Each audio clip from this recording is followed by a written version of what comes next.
हर हर महादेव। हर हर महादेव। दोस्तों, हमारे चैनल में आप सभी का स्वागत है। दोस्तों, कहते हैं कि भगवान देर से न्याय करते हैं, लेकिन जब करते हैं तो अन्याय करने वाला कहीं का नहीं रहता। यह कहानी आनंदपुर गांव के एक ईमानदार कारीगर श्यामलाल की है, जिसने जीवन भर केवल अपनी मेहनत और भगवान श्री कृष्ण पर भरोसा किया। आनंदपुर गांव के बीचों बीच भगवान श्री कृष्ण का एक प्राचीन मंदिर था, जहां हर सुबह घंटियों की मधुर ध्वनि गूंजती थी। उसी गांव में रहता था श्यामलाल, जिसकी ईमानदारी और कारीगरी की मिसाल दूर दूर तक दी जाती थी। धन दौलत भले ही उसके पास कम थी, लेकिन सम्मान की दौलत किसी राजा से कम नहीं थी। लकड़ी का ऐसा कुशल कारीगर था कि आसपास के कई गांव से लोग उसके पास काम करवाने आते थे। वो किसानों के लिए हल, बैलगाड़ी के पहिए, मजबूत संदूक, दरवाजे और पूजा के लिए सुंदर लकड़ी के मंदिर बनाता था। उसके हाथों की कारीगरी इतनी प्रसिद्ध थी कि आसपास के गांव से लोग भी उसके पास काम करवाने आते थे। लेकिन श्यामलाल का एक नियम था। वह कभी अपनी मेहनत की उचित कीमत से अधिक धन नहीं लेता था। उसका मानना था कि अन्याय से कमाया गया धन कभी सुख नहीं देता, जबकि ईमानदारी से कमाई गई छोटी सी रकम भी घर में बरकत लाती है। श्यामलाल के परिवार में उसकी पत्नी गोमती, बेटा गणेश और बेटी लक्ष्मी थी। गोमती बहुत समझदार और धैर्यवान स्त्री थी। घर की आर्थिक तंगी के बावजूद उसने कभी किसी बात की शिकायत नहीं की। गणेश ने बचपन से ही अपने पिता से लकड़ी का काम सीख लिया था और हर छोटे बड़े काम में पिता का हाथ बटाता था। वह चाहता था कि एक दिन अपने पिता का नाम पूरे इलाके में प्रसिद्ध करे। वही लक्ष्मी पूरे गांव की लाडली थी। उसका स्वभाव इतना मधुर था कि गांव की बूढ़ी औरतें अक्सर कहती, जिस घर में ऐसी बेटी जन्म ले वहां भगवान की कृपा अपने आप बनी रहती है। श्यामलाल का जीवन केवल मेहनत तक सीमित नहीं था। उसकी सबसे बड़ी शक्ति थी भगवान श्री कृष्ण के प्रति अटूट श्रद्धा। रोज सुबह सूर्योदय से पहले वह मंदिर पहुंच जाता, आंगन की सफाई करता, दीपक जलाता और भजन गाता। मंदिर के पुजारी भी उससे बहुत स्नेह करते थे। कई बार गांव वाले मजाक में कहते, अरे श्यामलाल, भगवान की सेवा थोड़ी कम कर और काम थोड़ा ज्यादा कर, जल्दी अमीर बन जाएगा। लेकिन श्यामलाल मुस्कुराकर जवाब देता, जिस घर का पालनहार स्वयं श्री कृष्ण हो वहां चिंता नहीं, केवल धर्म करना चाहिए। उसी गांव में जितेंद्र नाम का एक धनी जमींदार रहता था, जिसके पास अपार धन संपत्ति थी। गांव के अधिकतर किसान कभी ना कभी उससे कर्ज ले चुके थे। बाहर से वह खुद को दयालु दिखाता था, लेकिन सच तो यह था कि लोगों की मजबूरी को अपनी कमाई का साधन बना चुका था। जरूरतमंदों को वह आसानी से कर्ज दे देता, लेकिन बाद में ब्याज के नाम पर उनकी जिंदगी भर की कमाई छीन लेता। जितेंद्र को यह बात सबसे अधिक चुभती थी कि पूरे गांव में केवल श्यामलाल ही ऐसा आदमी था जिसने आज तक उससे कभी उधार नहीं लिया था। गांव वाले जब भी श्यामलाल की ईमानदारी और स्वाभिमान की प्रशंसा करते, तो जितेंद्र के मन में जलन पैदा हो जाती। समय धीरे धीरे बीतता गया। श्यामलाल और गणेश ने वर्षों तक मेहनत करके थोड़ा थोड़ा धन बचाया। गोमती उस धन को एक मजबूत लकड़ी के संदूक में बड़े संभाल कर रखती थी। आखिर वह दिन भी आया जब लक्ष्मी के विवाह के लिए पर्याप्त धन इकट्ठा हो गया। कुछ समय बाद पास के गांव सूरजगढ़ से लक्ष्मी के लिए रिश्ता आया। लड़के का नाम राघव था। वह मेहनती, संस्कारी और अपने माता पिता का आज्ञाकारी पुत्र था। दोनों परिवारों को रिश्ता पसंद आया और सुबह शुभ मुहूर्त देखकर विवाह की तिथि तय कर दी गई। घर में खुशियों का माहौल छा गया। गोमती बेटी के लिए कपड़े तैयार करने लगी। श्यामलाल ने अपनी मेहनत की कमाई से एक सुंदर गहने बनवाए। गणेश ने अपनी बहन के लिए अपने हाथों से नक्काशीदार संदूक बनाया। पूरे गांव के लोग भी इस खुशी में शामिल हो गए। कोई अनाज लेकर आया, कोई मंडप के लिए बांस दे गया, तो किसी ने अपने बैल और बैलगाड़ी विवाह के काम के लिए देने का वचन दिया। एक दिन चौपाल पर बैठे कुछ बुजुर्ग श्यामलाल की प्रशंसा कर रहे थे। एक बुजुर्ग बोले, देखो, बिना किसी के सामने हाथ फैलाए बेटी का विवाह करना हर किसी के बस की बात नहीं। दूसरे ने कहा, श्यामलाल की असली दौलत उसका स्वाभिमान है। संजोग से उसी समय जितेंद्र वहां से गुजर रहा था। यह बात उसके कानों में पड़ गई। उसके चेहरे पर हल्की सी मुस्कान आई, लेकिन उसके मन में ईर्ष्या की आग भड़क उठी। वह मन ही मन बोला, बहुत सम्मान मिलने लगा है इस श्यामलाल को। अगर इसने बिना मेरी मदद के बेटी का विवाह कर लिया तो गांव में लोग मेरी दौलत नहीं, इसकी ईमानदारी की मिसाल देंगे। अब ऐसा नहीं होने दूंगा। शाम होते ही उसने अपने दो खास आदमी बुलवाए। उनके नाम थे कमलू और झबरू। दोनों पहले कुख्यात चोर थे, लेकिन अब जितेंद्र के कर्ज और दबाव के कारण उसके हर गलत काम को करने के लिए मजबूर थे। दोनों उसके सामने आकर खड़े हो गए। जितेंद्र ने कठोर स्वर में कहा, श्यामलाल ने अपनी बेटी के विवाह के लिए जो धन और गहने इकट्ठे किए हैं वे मुझे चाहिए। पता लगाओ कि सामान कहाँ रखा है, फिर शादी से पहले वे सब बिना किसी शोर शराबे के मेरी हवेली में पहुंचने चाहिए। कमलू ने हिचकिचाते हुए पूछा, मालिक अगर किसी को हम पर शक हो गया तो? जितेंद्र बोला, अगर काम सफल हुआ तो तुम्हारा आधा कर्ज हमेशा के लिए माफ कर दूंगा, लेकिन अगर असफल हुआ तो याद रखना मेरा हिसाब कभी अधूरा नहीं रहता। लालच और डर के बीच फंसे कमलू और झबरू ने चुपचाप सिर झुका दिया। उधर श्यामलाल का परिवार आने वाले दिनों के सपने देख रहा था। जितेंद्र की हवेली से निकलने के बाद कमलू और झबरू अगले 2 दिनों तक अलग अलग भेष बदलकर पूरे गांव में घूमते रहे। कभी वे मजदूर बनकर चौपाल पर बैठते तो कभी लकड़ी खरीदने वाले व्यापारी बनकर श्यामलाल की कार्यशाला तक पहुंच जाते। इस बहाने उन्होंने घर की हर छोटी बड़ी गतिविधि पर नजर रखनी शुरू कर दी। इधर श्यामलाल अपने काम में इतना व्यस्त था कि उसे इस बात का बिल्कुल भी अंदाजा नहीं था कि कोई उसकी हर गतिविधि पर नजर रख रहा है। सुबह वह मंदिर जाता, फिर गणेश के साथ कार्यशाला में काम करता और शाम होते होते विवाह की तैयारियों में लग जाता। गोमती और लक्ष्मी घर के आंगन में बैठकर मेहमानों के लिए कपड़े और आवश्यक सामान तैयार करते। पूरे घर में खुशी का माहौल था। एक शाम लक्ष्मी अपने पिता से कही, बाबा आपने मेरी शादी के लिए बहुत मेहनत की है, मुझे इतने गहनों की जरूरत नहीं है। श्यामलाल मुस्कुराया और बोला, बेटी यह गहने तुमसे बड़ा कोई कीमती नहीं है, यह तो एक पिता का आशीर्वाद है जिसे वह अपनी बेटी के साथ विदा करता है। यह सुनकर गोमती और गणेश भी भावुक हो गए। उधर कमलू और झबरू को अब पूरी जानकारी मिल चुकी थी। उन्हें पता चल गया था कि विवाह के लिए जो धन और गहने जुटाए गए हैं वे घर में लकड़ी के एक मजबूत संदूक में सुरक्षित रखे हुए हैं। हर रात सोने से पहले गोमती उस संदूक की जांच करती और फिर दरवाजे पर मोटा ताला लगा देती। उस रात दोनों चोर हवेली पहुंचे और सारी जानकारी जितेंद्र को दे दी। जितेंद्र ने कहा, आज आधी रात के बाद काम पूरा हो जाना चाहिए। ध्यान रहे किसी को भनक भी नहीं लगनी चाहिए। रात गहराने लगी। पूरा गांव गहरी नींद में डूब गया था। कमलू और झबरू श्यामलाल के घर के पीछे पहुंचे। उन्होंने पहले से देखी हुई कच्ची दीवार का एक हिस्सा सावधानी से तोड़ा और बिना कोई आवाज के भीतर घुस गए। दोनों दबे पांव उस कमरे तक पहुंचे जहां संदूक रखा हुआ था।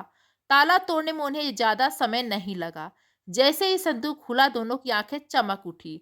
उसमें विवाह के लिए बनवाए गए गहने, कई वर्षों की बचाई हुई धनराशि और कुछ चांदी के सिक्के रखे हुए थे। दोनों ने जल्दी जल्दी सारा सामान गठरी में भरा और उसी रास्ते से बाहर निकल गए। कुछ देर बाद वे जितेंद्र की हवेली पहुंचे। जैसे ही जितेंद्र ने गठरी खोली उसके चेहरे पर मुस्कान फैल गई। बहुत बढ़िया, अब देखता हूँ श्यामलाल अपनी बेटी की शादी कैसे करता है। उसने तुरंत सारे गहने और धन अपनी तिजोरी में रखवा दिए और दोनों चोरों को सख्त चेतावनी दी, आज की बात अगर किसी तीसरे आदमी तक पहुंची तो तुम दोनों का बचना मुश्किल होगा। दोनों डर कर वहां से चले गए। अगली सुबह रोज की तरह गोमती सबसे पहले उठी। उसने पूजा की तैयारी करने के लिए संदूक वाला कमरा खोला। जैसे उसकी नजर टूटे हुए ताले पर पड़ी उसके हाथ पैर कांपने लगे। वह दौड़कर संदूक के पास पहुंची। संदूक पूरी तरह से खाली था। उसके मुंह से जोर से चीखने की आवाज निकली, सुनो जी जल्दी आओ, सब कुछ लूट गया, हम बर्बाद हो गए। चीख सुनकर श्यामलाल, गणेश और लक्ष्मी दौड़ते हुए घर के अंदर आए। खाली संदूक देखकर तीनों कुछ पल तक चुपचाप रहे, कुछ बोल ही नहीं पाए। गोमती रोते हुए बोली, हमारी सारी जमा पूंजी, बेटी के सारे गहने सब कोई ले गया। श्यामलाल ने तुरंत पूरे घर की तलाशी ली, लेकिन कहीं कुछ नहीं मिला। पीछे की टूटी हुई दीवार देखकर उसे समझते देर नहीं लगी कि रात में चोरी हुई है। थोड़ी ही देर में यह खबर पूरे गांव में फैल गई। आसपास के लोग दौड़ दौड़ कर श्यामलाल के घर पहुंचे। सबको परिवार की दशा देखकर बहुत दुख हुआ। लक्ष्मी फूट फूट कर रोने लगी। बाबा, मेरी वजह से आप लोगों पर इतना बड़ा दुख आ गया। श्यामलाल ने बेटी को गले लगाते हुए कहा, ऐसा कभी मत कहना बेटी। बेटी कभी बोझ नहीं होती। भगवान शायद हमारी परीक्षा ले रहे हैं। गणेश ने धीमे स्वर में कहा, पिताजी, शादी में केवल 4 दिन बच्चे हैं। अगर हम कुछ नहीं कर पाए तो रिश्ता टूट भी सकता है। श्यामलाल चुप रहा। वह सीधे भगवान श्री कृष्ण के मंदिर पहुंचा। मंदिर में उस समय कोई नहीं था। वह मूर्ति के सामने बैठ गया और उसकी आंखों से आंसू बहने लगे। हे ठाकुर जी, मैंने आज तक किसी का बुरा नहीं किया। मेहनत की, ईमानदारी से जीवन जीवा और हर सुख दुख में आपका नाम लिया। फिर भी मेरी बेटी की शादी से पहले यह विपत्ति क्यों आई? अगर यह मेरी परीक्षा है तो मैं उसे स्वीकार करता हूँ, लेकिन मेरी बेटी का सम्मान बचा लीजिए। तभी मंदिर के वृद्ध पुजारी वहां आए। उन्होंने श्यामलाल से कहा, बेटा धैर्य रखो, समय जरूर बदलेगा। श्यामलाल ने उनके चरण छुए और घर लौट आया। घर पहुंचते ही गणेश ने दृढ़ स्वर में कहा, पिताजी, अब हमारे पास केवल एक ही रास्ता बचा है। हमें जमींदार जितेंद्र से कर्ज लेना पड़ेगा। पहले बहन का विवाह सम्मान से हो जाए, उसके बाद मैं दिन रात मेहनत करके उसकी एक एक पाई लौटा दूंगा। गणेश की बात सुनने के बाद श्यामलाल पूरी रात सो नहीं पाया। उसने जीवन में कभी किसी के सामने हाथ नहीं फैलाया था। गांव के कई लोगों ने पहले भी उसे सलाह दी थी कि जरूरत पड़ने पर जितेंद्र से कर्ज ले लेना चाहिए, लेकिन हर बार उसने अपनी मेहनत पर भरोसा किया था। आज पहली बार परिस्थितियां ने उसे मजबूर कर दिया था। एक पिता अपनी बेटी का विवाह टूटते हुए नहीं देख सकता था। अगली सुबह श्यामलाल हमेशा की तरह भगवान श्री कृष्ण के मंदिर पहुंचा। उसने मंदिर की सफाई की, दीपक जलाया और ठाकुर जी के सामने हाथ जोड़कर बोला, प्रभु, आज मैं अपने लिए नहीं, अपनी बेटी के सम्मान के लिए जा रहा हूँ। अगर मुझसे कोई भूल हो रही हो तो मुझे क्षमा करना। मंदिर से निकलकर वह सीधे जितेंद्र की हवेली पहुंचा। जितेंद्र ने बनावटी चिंता दिखाते हुए कहा, श्यामलाल, तुम्हारे घर की चोरी की बात सुनकर बहुत दुख हुआ। बैठो, बताओ मैं क्या कर सकता हूँ। श्यामलाल ने कहा, जमींदार साहब, मेरी बेटी का विवाह निकट है। जो कुछ जोड़ा था वह सब चोरी हो गया।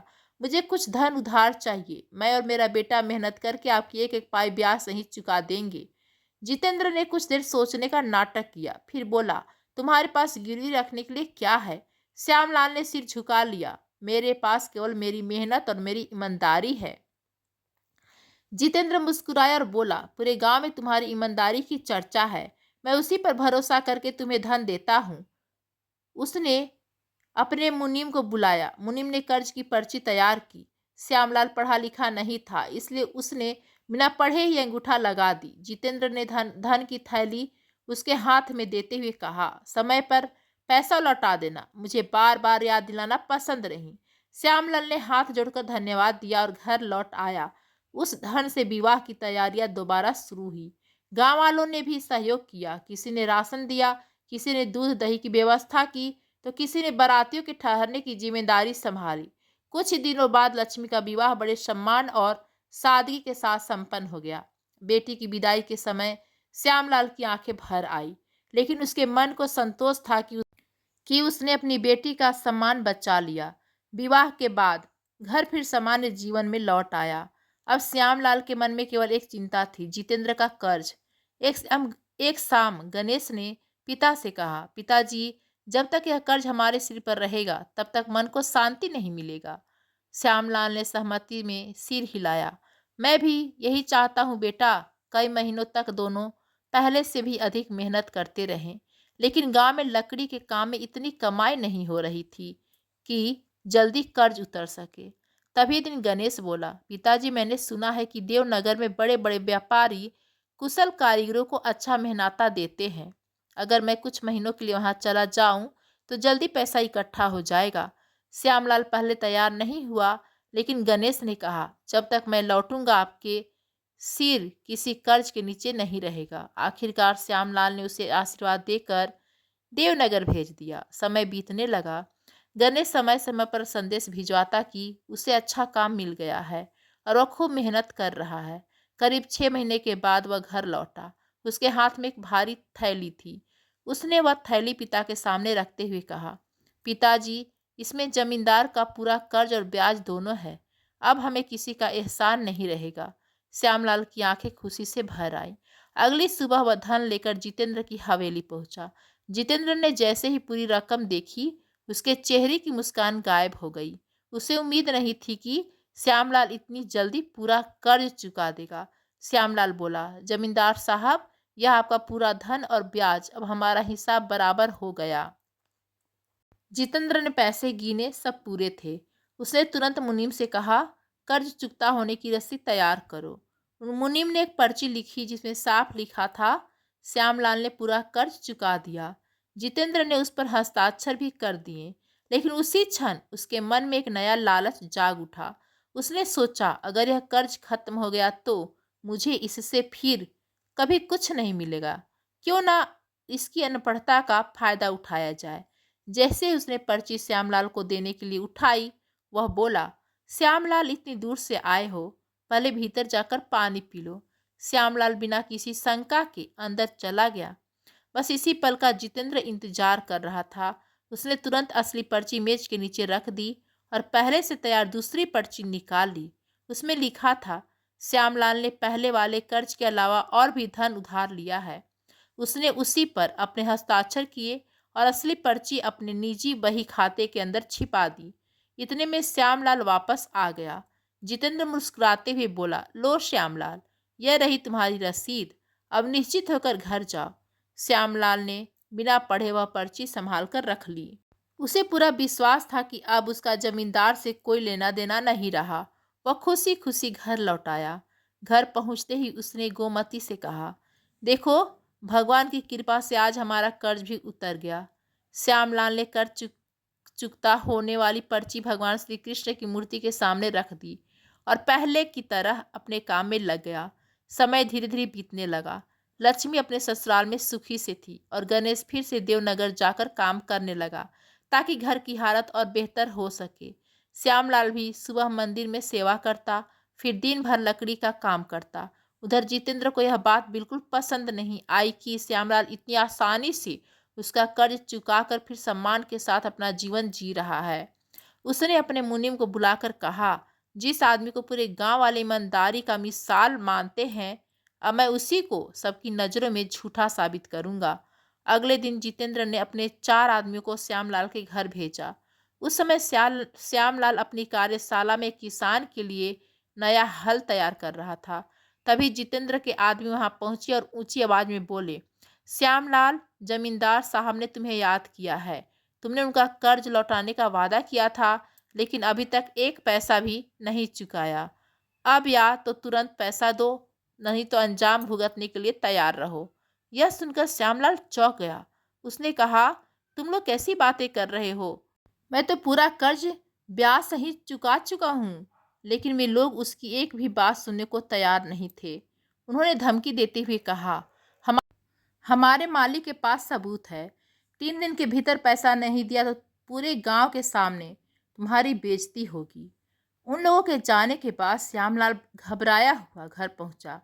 उसने भगवान के सामने रखी वही पर्ची उठाई और गांव के पाठशाला के शिक्षक हरिराम के पास पहुंच गया। श्यामलाल ने विनम्रता से कहा, गुरुजी, मैं पढ़ना नहीं जानता, कृपया यह पर्ची पढ़कर सुनाइए। हरिराम ने जैसे ही पर्ची पढ़ी, उनके चेहरे का रंग बदल गया। उन्होंने कहा, श्यामलाल, इसमें तो लिखा है कि तुमने पहले वाले कर्ज के बाद फिर से और धन उधार लिया था। यह सुनते ही श्यामलाल के पैरों तले जमीन खिसक गई। उसे उसी दिन की घटना याद आई। अब जितेंद्र ने उसे पानी पीने के बहाने अंदर भेजा था। अब उसे समझते देर नहीं लगी कि उसी समय पर्ची बदल दी गई थी। श्यामलाल तुरंत जितेंद्र की हवेली पहुंचा और गुस्से में बोला, तुमने मेरे साथ धोखा किया है। मैंने अपने हाथों से तुम्हारा पूरा कर्ज चुकाया था। जितेंद्र हंसते हुए बोला, धोखा मैंने नहीं, तुम्हारी यादाश्त ने दिया। सबूत मेरे पास है और पंचायत भी उसी को मानेगी। श्यामलाल ने कहा, भगवान सब देख रहे हैं। जितेंद्र ने तिरस्कार से उत्तर दिया, भगवान अगर सब देखते हैं तो उन्हें पंचायत में गवाही देने भी बुला लेना। जितेंद्र की बात सुनकर श्यामलाल का दिल टूट गया, लेकिन उसने हार नहीं मानी। अगले दिन वह गांव के सरपंच के पास पहुंचा और पूरी घटना विस्तार से बता दी। गांव के सरपंच न्याय प्रिय सरपंच थे। उन्होंने बिना देर किए पंचायत बुलाने का आदेश दे दिया। दूसरे दिन पूरे गांव के लोग बरगद के नीचे इकट्ठा हो गए। एक ओर श्यामलाल खड़ा था, दूसरी ओर जितेंद्र अपने मुनीम और आदमियों के साथ बैठा था। पंचायत शुरू हुई तो पहले श्यामलाल ने पूरी घटना बताई, फिर जितेंद्र ने वही नकली पर्ची सबके सामने रख दी। सरपंच ने पर्ची पढ़ी और श्यामलाल से पूछा, क्या तुम्हारे पास कोई ऐसा प्रमाण है जिससे साबित हो कि तुमने पूरा कर्ज चुका दिया है? श्यामलाल ने सिर झुका लिया, उसके पास कोई सबूत नहीं था। काफी देर सोचने के बाद सरपंच ने कहा, श्यामलाल, आज जो प्रमाण हमारे सामने है वे जितेंद्र के पक्ष में है, लेकिन तुम्हारी ईमानदारी पर भी पूरे गांव को विश्वास है। इसलिए हम तुम्हें एक अंतिम अवसर देते हैं। यदि कल तक तुम अपनी सच्चाई का कोई प्रमाण ले आए तो पंचायत दोबारा बैठेगी, अन्यथा हमें सबूतों के आधार पर फैसला सुनाना पड़ेगा। यह सुनकर श्यामलाल पूरी तरह टूट गया। वह सीधे भगवान श्री कृष्ण के मंदिर पहुंचा। मंदिर में उस समय कोई नहीं था। वह ठाकुर जी के चरणों में बैठ गया और आंखों से आंसू बहने लगे। उसने कांपती आवाज में कहा, हे प्रभु, जब मैंने कर्ज लौटाया था तब वहां कोई मनुष्य नहीं था, केवल आप सब कुछ देख रहे थे। आज पूरी दुनिया मुझसे गवाह मांग रही है, लेकिन मेरे गवाह तो केवल आप हैं। अगर आज आपने मेरी लाज नहीं रखी तो लोग समझेंगे कि ईमानदारी हार गई। काफी देर तक प्रार्थना करने के बाद श्यामलाल उदास मन से घर लौट आया। रात काफी हो चुकी थी, तभी उसके घर के दरवाजे पर दस्तक हुई। जैसे ही श्यामलाल ने दरवाजा खोला, उसने देखा कि बाहर एक युवक खड़ा है। युवक ने मुस्कुराकर कहा, क्या यह श्यामलाल कारीगर का घर है? मेरा नाम मुरलीधर है, मैं देवनगर से आया हूँ। आपका बेटा गणेश मेरे पास काम करता है। मैं अपने गांव जा रहा था तो गणेश ने मुझसे कहा कि मैं उसका संदेश और कुछ पैसे आपको देते हुए जाऊं। श्यामलाल ने उसे बड़े प्रेम से घर के भीतर बुलाया। गोमती ने उसके लिए भोजन बनाया। भोजन करते समय श्यामलाल ने अपने जीवन की सारी परेशानी उसे बता दी। युवक शांत भाव से सब सुनता रहा। जब श्यामलाल की बात समाप्त हुई तो मुस्कुराकर बोला, काका, चिंता मत कीजिए, सत्य कभी नहीं हारता। कल मैं भी आपके साथ पंचायत चलूंगा। जो हो सकता है भगवान ने आपकी सहायता के लिए ही मुझे भेजा हो। युवक की बात सुनकर न जाने क्यों श्यामलाल के मन में फिर से उम्मीद जाग उठी। दूसरी ओर जितेंद्र अपनी हवेली में निश्चित होकर सो रहा था। अगली सुबह गांव के सभी लोग बरगद के पेड़ के नीचे इकट्ठा हो गए। सरपंच अपने स्थान पर बैठे थे। एक ओर श्यामलाल अपनी पत्नी गोमती और कुछ ग्रामीणों के साथ खड़ा था, जबकि दूसरी ओर जितेंद्र अपने मुनीम और नौकरों के साथ बैठा था। उसके चेहरे पर घमंड दिखाई दे रहा था। तभी श्यामलाल के साथ वही युवक मुरलीधर भी पंचायत में पहुंचा। सरपंच ने पंचायत की कार्यवाही शुरू करते हुए कहा, श्यामलाल, हमने तुम्हें अपनी सच्चाई साबित करने का एक अंतिम अवसर दिया था। यदि तुम्हारे पास कोई प्रमाण है तो सबके सामने प्रस्तुत करो। श्यामलाल कुछ बोल पाता उससे पहले मुरलीधर आगे बढ़ा और हाथ जोड़कर बोला, सरपंच जी, यदि अनुमति हो तो मैं कुछ कहना चाहता हूँ। सरपंच ने उसकी ओर देखा और पूछा, तुम कौन हो? युवक ने उत्तर दिया, मेरा नाम मुरलीधर है, मैं देवनगर से आया हूँ। कल रात मैं श्यामलाल के घर ठहरा था। उसकी पूरी बात सुनने के बाद मुझे लगा, यदि मैं सत्य जानते हुए मौन रहा तो यह अन्याय होगा। जितेंद्र तुरंत बीच में बोल पड़ा, सरपंच जी, यह बाहरी आदमी है, इसको बातों पर कैसे विश्वास किया जा सकता है? मुरलीधर मुस्कुराया और बोला, मेरी बातों पर विश्वास मत कीजिए, लेकिन मैं जो स्थान बताऊं वहां से वही वस्तुएं मिल जाए जिनका मैं उल्लेख कर रहा हूं, तब सत्य स्वयं आपके सामने होगा। सरपंच ने कहा, ठीक है, जो जानते हो साफ साफ बताओ। मुरलीधर ने बिना किसी डर से कहा, जिस दिन श्यामलाल कर्ज चुकाने आया था उस दिन जितेंद्र ने उसे पानी पीने के बहाने अंदर भेजा और उसी समय असली पर्ची बदलकर नकली पर्ची उसके हाथ में दे दी। असली पर्ची आज भी हवेली में रखी है। उसके निजी बही खाते के बीच वह कागज दबा हुआ मिलेगा जिस पर साफ लिखा है कि श्यामलाल ने पूरा कर्ज ब्याज सहित चुका दिया है। इतना ही नहीं, श्यामलाल के घर जो चोरी हुई थी वह भी जितेंद्र के कहने पर करवाई गई थी। चोरी किए गए गहने और धन उसकी तिजोरी में सुरक्षित रखे हुए हैं। यह सुनते ही पंचायत में सनसनी फैल गई। जितेंद्र का चेहरा पीला पड़ गया। उसने घबरा कर कहा, यह सब झूठ है, यह मनगढ़ंत कहानी बना रहा है। लेकिन उसके चेहरे का डर देखकर कई ग्रामीणों को शक होने लगा। सरपंच ने बिना समय गवाए गांव के चौकीदार और 2 पंचों को आदेश दिया, अभी इसी समय हवेली की तलाशी लो। अगर यह युवक झूठ बोल रहा है तो सबके सामने उसकी सच्चाई पता चल जाएगा। कुछ देर बाद चौकीदार और पंच हवेली से लौटे। उनके हाथों में पुराने बही खाते, एक मुड़ी हुई पर्ची और कपड़े की गठरी थी। जैसे ही गठरी खोली गई, गोमती की आंखों से आंसू बह निकले। उसमें लक्ष्मी के विवाह के लिए बनवाए गए वही गहने थे। श्यामलाल ने भी डिब्बा पहचान लिया जिसमें उसने चांदी के सिक्के रखे थे। सरपंच ने वह दूसरी पर्ची पढ़ी जिसमें साफ लिखा था कि श्यामलाल का पूरा कर्जा चुकता हो चुका है और नीचे जितेंद्र ने अपने हस्ताक्षर किए थे। अब सच्चाई सबके सामने थी। पूरे गांव में जितेंद्र की निंदा होने लगी। इतने में कमलू और झबरू भी डर के मारे आगे आ गए। दोनों ने हाथ जोड़कर स्वीकार कर लिया कि श्यामलाल के घर चोरी उन्होंने ही की थी और यह सब जितेंद्र जमींदार के आदेश पर हुआ था। उनकी बात सुनते ही पंचायत को पूरा सत्य समझ में आ गया। सरपंच जी क्रोध से भर उठे। उन्होंने कहा, जमींदार जितेंद्र, तुमने केवल एक ईमानदार आदमी के साथ धोखा नहीं किया बल्कि पूरे गांव और पंचायत को भी छलने का प्रयास किया है। तुम्हारे लालच ने तुम्हें इतना अंधा बना दिया कि तुमने एक बेटी की शादी तक को अपने अहंकार का साधन बना लिया। पंचायत का निर्णय है कि श्यामलाल पर किसी प्रकार का कोई कर्ज नहीं है। उसके सारे गहने और धन तुरंत उसे लौटाए जाएं। इसके अतिरिक्त उसके अपमान और मानसिक कष्ट के बदले तुम उसे चोरी की गई संपत्ति के बराबर मुआवजा भी दोगे। यह निर्णय सुनते ही पूरा गांव खुशी से भर उठा। लोग श्यामलाल को बधाई देने लगे। गोमती की आंखों से राहत के आंसू बह रहे थे। श्यामलाल बार बार भगवान श्री कृष्ण का धन्यवाद कर रहा था। तभी उसे अचानक मुरलीधर का ध्यान आया। वह उसे धन्यवाद देने के लिए इधर उधर देखने लगा, लेकिन कुछ ही क्षण पहले उसके पास खड़ा युवक कहीं दिखाई नहीं दिया। उसने पूरे मैदान में उसे ढूंढा, मगर वह जैसे अचानक आया था वैसे ही बिना किसी को बताए गायब हो चुका था। लगभग 1 सप्ताह बाद गणेश देवनगर से वापस घर लौटा। श्यामलाल ने उससे कहा, बेटा, तुम्हारा मित्र मुरलीधर सही समय पर आ गया था। अगर वह नहीं आता तो मैं पूरे गांव में झूठा साबित हो जाता। गणेश आश्चर्य से बोला, पिताजी, मेरा कोई मित्र मुरलीधर नहीं है। मैंने इस नाम के किसी आदमी को कभी नहीं देखा और ना ही मैंने किसी के हाथ आपके लिए पैसे या संदेश भेजा है। यह सुनकर श्यामलाल और गोमती दोनों हैरान रह गए।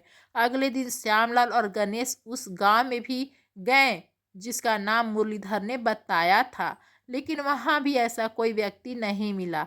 वापस लौटते समय श्यामलाल सीधे भगवान श्री कृष्ण के मंदिर पहुंचा। उसने जैसे ही ठाकुर जी की मूर्ति को देखा, उसकी आंखों से आंसू बह निकले। वह भावुक होकर बोला, हे प्रभु, उस दिन मैंने आपसे कहा था कि मेरे पक्ष में गवाही देने वाला इस संसार में कोई नहीं है, केवल आप हैं। और आज समझ में आ गया कि आपने मेरी पुकार सुन ली थी। मुरलीधर बनकर आप स्वयं मेरे घर आए, मेरे साथ बैठे, मेरा दुख सुना और पंचायत में मेरी लाज रख ली। श्यामलाल घर लौटा और उसने अपनी पत्नी को सारी बात बताई, जिसे सुनकर वह आश्चर्यचकित हो गई और भगवान को धन्यवाद करने लगी। अब श्यामलाल और उसका परिवार सुख से जीवन बिताने लगा। पूरे आनंद पूर्वक से उसकी ईमानदारी की मिसाल दी जाने लगी और जितेंद्र ने भी छल कपट का मार्ग छोड़ दिया। दोस्तों, आज की कहानी कैसी लगी हमें ज़रूर बताइएगा और साथ ही ऐसी कहानियाँ सुनने के लिए हमारे चैनल को सब्सक्राइब कर लीजिएगा। धन्यवाद।